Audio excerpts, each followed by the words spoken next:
0956 hours, a Ukrainian MiG-29 ascended past 1,000 feet, heading toward Ork with a vital mission to destroy a Russian ammunition depot. The flight had been uneventful for the prior 12 minutes, but unbeknownst to the pilot, an S-400 missile system near Miltopo had already locked onto him from 120 kilometers away. The sudden steady tone in his headset was like a punch to the gut, signaling the launch of a missile accelerating rapidly, 180 kilometers of deadly explosive force, racing past Mach 2 within its first second of flight. At this distance, impact was imminent in about 80 seconds, maybe 90 if fortune favored him.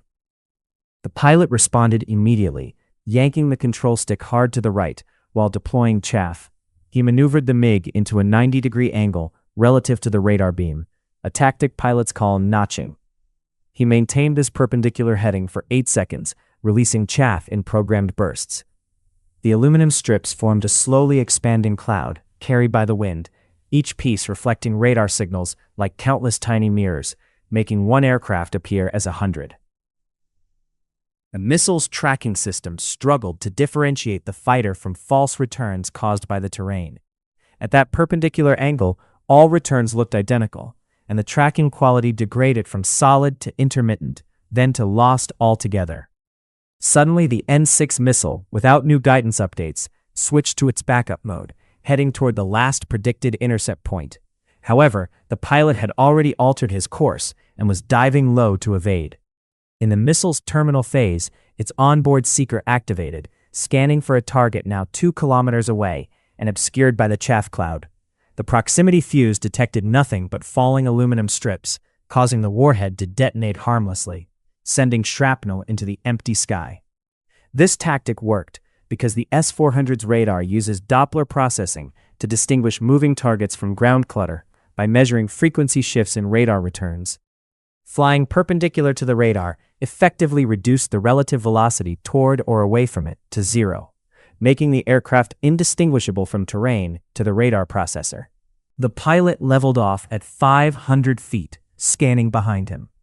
The missile's smoke trail had vanished in the morning air, but he knew this was just the first round. The Russian Gravestone radar system, equipped with thousands of individual transmitter-receiver modules, could electronically steer its beam instantly from horizon to zenith. Unlike older systems that lost track when the target disappeared, this one retained memory of the last known position, heading, and speed, calculating where the pilot was likely to have gone and searching there first. The pilot had bought himself about 30 seconds of respite. The Gravestone operators quickly adapted by switching to different radar modes, notably activating the bistatic mode, turning the pilot's clever escape into a trap. In bistatic mode, the radar's transmitter remains at its original site near Meltopile, but the receiver is positioned 40 kilometers away at a different angle. This setup is analogous to shining a flashlight from one location while observing the reflection from across the room. Suddenly, shadows and reflections invisible before become detectable. The MiG's radar warning receiver detected only the transmitter signal but was unaware that a receiver far away was catching reflections like sunlight bouncing around a corner. This geometry allowed signals to bounce off the aircraft even at 500 feet below the primary radar's horizon, reaching the offset receiver from a different angle. The return signal was weak and intermittent, but sufficient for detection. However, this time, the Russians didn't launch missiles immediately. They had something better planned. At 10:03 hours, the Buck M3 system received precise information.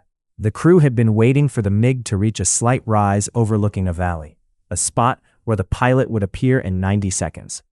They didn't need to search. The S-400 had provided exact details: altitude 500 feet, speed 480 knots, heading 067 degrees, arrival in 85 seconds. Automated systems took over with mechanical precision. The 9S-36M radar warmed from idle to full radiation in 3 seconds. Its phased array pointed exactly where the MiG would appear. This was no random hunt. It was an execution. The S-400's computer not only tracked the target's current position but predicted where it would be, factoring in terrain masking, fuel consumption, and even pilot psychology. Ukrainian pilots habitually followed the same valley for cover, and today, that predictability spelled doom. The pilot's radar warning receiver erupted with alarms. Buck acquisition, signal strength maximum, track mode confirmed. He'd been ambushed and had perhaps 4 seconds before missiles would launch. The geography was perfect for the Russians. He was trapped in a valley flanked by ridgelines. Diving risked a crash into the ground. Climbing exposed him to multiple surface-to-air missile sites within 50 kilometers. The Buck system had him cornered, with no good options. 2 9M317M missiles launched from their tubes, accelerating so rapidly they broke the sound barrier before clearing the tree line. Each missile weighed 690 kilograms and could pull 35 Gs in the terminal phase, executing turns the pilot couldn't hope to outrun. The pilot tracked the missiles on his warning system, calculating intercept geometry. At his current speed and altitude, impact was expected in 31 seconds. What made the Buck system truly terrifying was its use of command guidance until the last second. The ground radar fed constant updates, so breaking lock was ineffective. The missiles would relentlessly pursue their target. The pilot's last hope was a costly maneuver. He pulled the stick into his stomach and pushed the throttles forward, trading all his carefully conserved energy for altitude. The MiG rocketed upward in a maximum performance climb. The G-meter pegged at 7.5 Gs. The aircraft's weight soared to 7.5 times normal. The pilot's G-suit inflated, squeezing his legs and abdomen to keep him conscious. But gray started creeping into his vision. Through the narrowing tunnel of sight, he watched his altitude climb. 2,000 feet, 3,000, 4,000. At 4,500 feet, he fired every chaff cartridge while rolling inverted and pulling through a perfect barrel roll, creating a radar snowstorm of aluminum strips. The Buck crew wasn't finished. They were already reloading. The 9T-243 transport vehicle backed up to the launcher, its crane swinging a fresh missile into position. The crew had rehearsed this operation countless times, relying on muscle memory and mechanical precision. The pilot was still within range, slowed by his defensive maneuvers, and vulnerable. The commander observed the automated loading while tracking the MiG on his screen. The Ukrainian was climbing toward the release altitude of 15,000 feet, necessary for the GBU-39 bombs to achieve maximum glide range. The climb would take 90 seconds. The reload completed in 45. The fourth missile launched just as the pilot reached 14,000 feet, immediately followed by a fifth. But the crew made a critical error. They fired both missiles simultaneously rather than in staggered succession. Though seemingly minor, this mistake was significant in air combat, as small errors often decide survival. 2 missiles arriving simultaneously posed a single defensive problem rather than 2 sequential challenges. The pilot held his course for 12 agonizing seconds, allowing the weapon's GPS receivers to acquire satellites and download weather data, essential for initial positioning. Without this, the bombs would be nothing more than expensive dumb munitions. At 14 seconds before missile impact, closing at 4 times the speed of sound, the pilot armed both weapons. The GBU-39 bombs separated cleanly, their wings deploying as he rolled inverted and pulled toward the earth. 7 Gs crushed him, but the missiles struggled to follow. Physics was absolute. A missile traveling at Mach 4 requires nearly 2 kilometers to make a 180-degree turn, like a freight train chasing a motorcycle that just made a U-turn. The MiG could flip directions within 200 meters, while the missiles, burdened by hypersonic momentum, carved enormous arcs through the sky trying to catch up. Both 9M317M missiles overshot, their proximity fuses triggering on empty air as they passed where the MiG had been seconds earlier. The pilot leveled off at 8,000 feet, checking fuel reserves at 1,850 kilograms. The extreme maneuvering had consumed most of his fuel, leaving just enough to reach Ukrainian airspace if he flew straight and level, without afterburners or further engagement. At that moment, his threat receiver picked up a new signal, search radar from a Russian Su-35S, bearing 240 degrees, range 85 kilometers, closing rapidly. The fighter was vectored by the same network that had guided the Buck missile system. This was no random interception. It was coordinated hunting, and the pilot was prey. The Su-35 pilot saw the MiG on his radar as a bright dot moving sluggishly at 280 knots, barely advancing. He pushed throttles forward, accelerating past 500 knots, closing in, with missile range expected in 3 minutes. The Ukrainian pilot had survived the S-400 and defeated the Buck, but had paid dearly. No speed, minimal fuel, and no more tricks left. The Su-35 was everything the MiG-29 was not: modern, powerful, and designed for beyond visual range interception. Its radar could track 30 targets simultaneously while engaging 8, and it was focused entirely on one, the Ukrainian fighter. The MiG appeared on the Su-35 screen in perfect detail. Altitude 8,000 feet decreasing, speed down to 270 knots, heading 247 degrees toward home. At 60 kilometers, the Su-35 locked on with an R-77 active radar missile capable of flying 110 kilometers, though probability of intercept was below 50% at that range. The pilot chose to close the distance to improve chances. The R-77 launched at 55 kilometers. The Russian watched the missile drop from its pylon, motor igniting half a second later in a burst of white flame. Accelerating past Mach 4, its active seeker locked on, receiving mid-course updates via data link. The Ukrainian pilot waited until the last possible moment to act.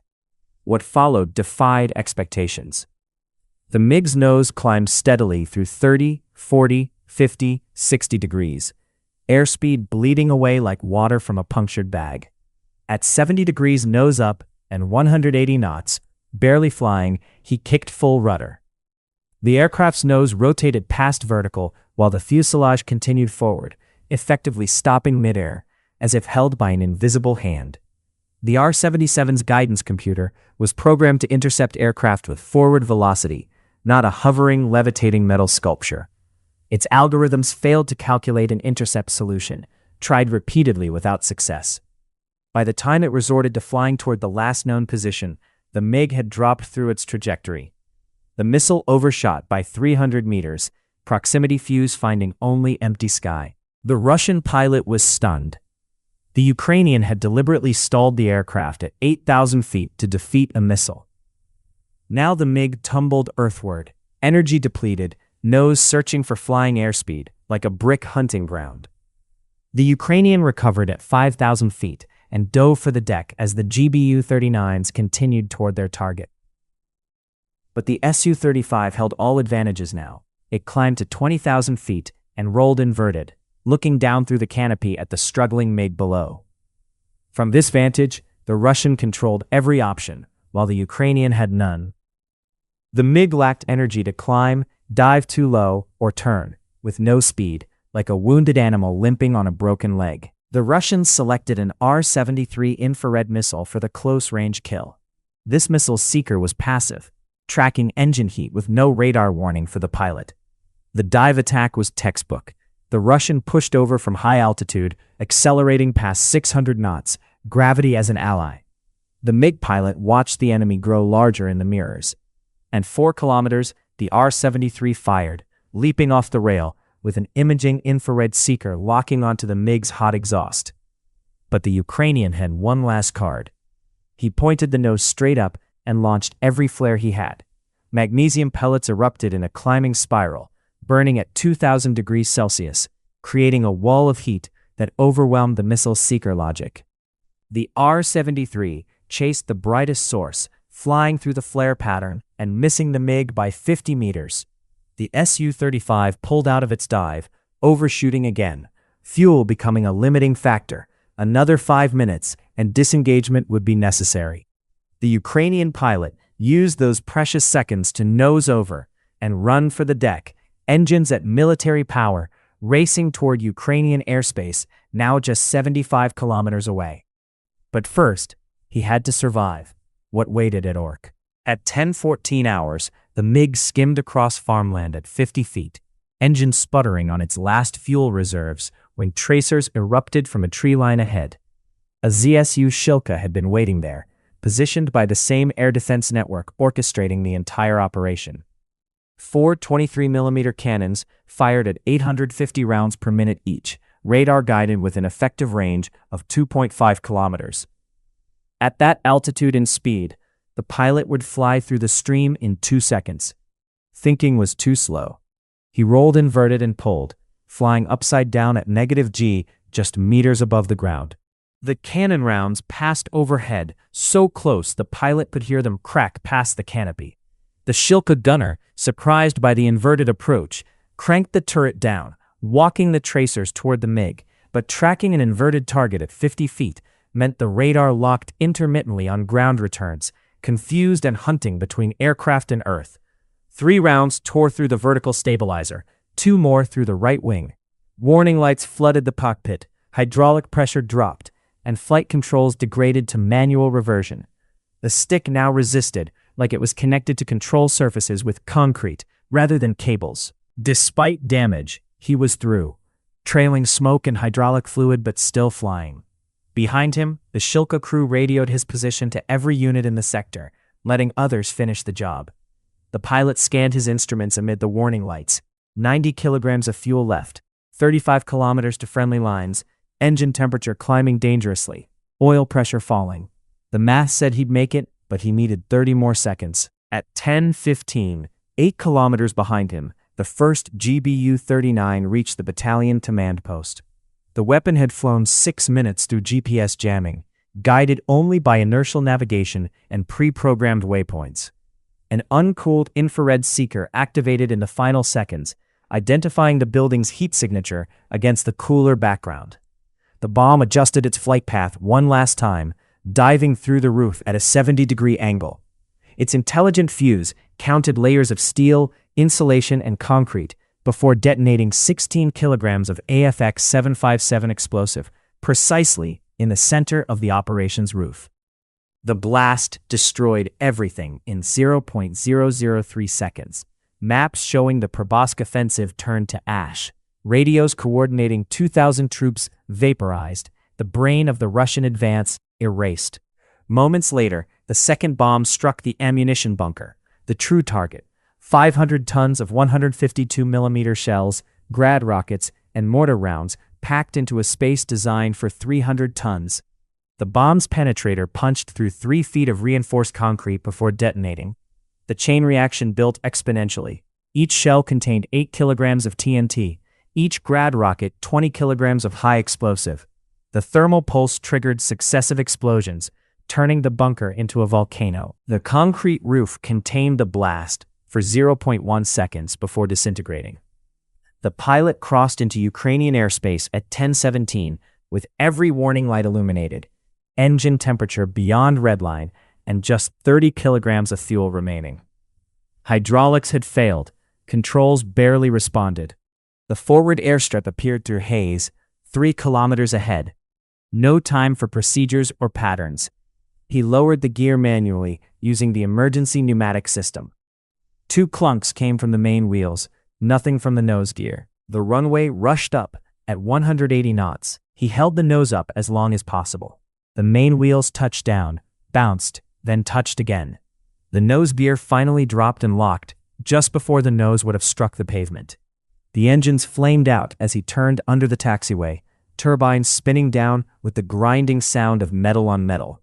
The aircraft rolled to a stop 50 meters from the maintenance hangar, leaking fluids, smoking, riddled with more holes than Swiss cheese. But he was home.